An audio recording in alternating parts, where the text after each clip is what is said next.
Hey everyone, welcome back. If you're having trouble with drag and drop not working on your Mac, don't worry because I have got you fully covered. In this hands-on video, I'll walk you through some effective solutions to get this feature working smoothly again. That's it, let's get started. So first off, I will recommend you to restart the Finder on your Mac. One of the quickest ways to fix this annoying problem is by restarting the Finder. To do so, you have to click on the Apple logo located in the top left corner of the screen and then choose the 4-square option.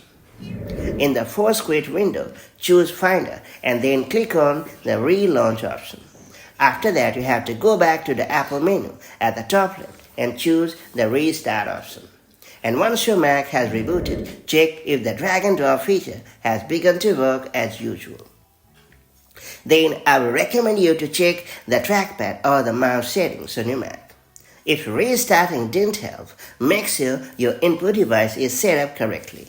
To do so, launch the System Settings app on your Mac and then select trackpad or mouse depending on your device. And then you have to check the settings for click and drag to ensure they are configured correctly. If the settings are already active and have been configured perfectly, turn them off. And after that, you have to restart your Mac. And once your Mac has rebooted, return to the same trackpad and the mouse setting and reactivate the click and the drag settings and check whether or not you are able to drag and drop items without any hassle at all. And finally, I would recommend you to update your Mac because I suspect that a software bug is causing the problem and preventing the drag and drop feature from functioning properly.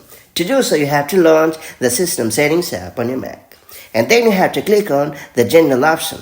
And then you have to click on the Software Update option and proceed to download and install the latest macOS version. And that's about it. So these are the best tips and tricks to fix drag and drop not working problem on Mac. Hopefully you have brought this pretty handy feature back on track and now you are able to drag and drop files without any problem at all. If you found this video helpful, make sure to like and share it and do subscribe for more such handy macOS tips and tricks. I'll catch you up in the next one. Take care. Have a great time. Bye-bye.